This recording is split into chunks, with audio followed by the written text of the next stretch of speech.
আসসালামু আলাইকুম রহমতুল্লাহ বরকাতু। কেমন আছেন বন্ধুরা? আশা করি ভালো আছেন। প্রতিবারের মতো এবারও আবার একটা ফলো আপ কেস নিয়ে এসে বললাম। আপনারা অনেকে জানেন যে ভেরিকোজিল সহজে ভালো হতে চায় না।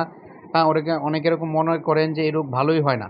কিন্তু আপনারা যদি সঠিক হোমিওপ্যাথি চিকিৎসা নেন, ক্লাসিক্যাল ট্রিটমেন্ট নেন, হ্যাঁ, পুরো সিমটম সব কিছু গুছিয়ে নিয়ে প্রায় ৩০ মিনিটের মতো একটা রোগীকে সময় নিয়ে যখন কোনো ডক্টর দেখে এবং এর ভিত্তিতে যখন সিঙ্গেল রেমেডি বাছাই করে, অবশ্যই ইনশাআল্লাহ আপনি ভালো হবেন ইনশাআল্লাহ।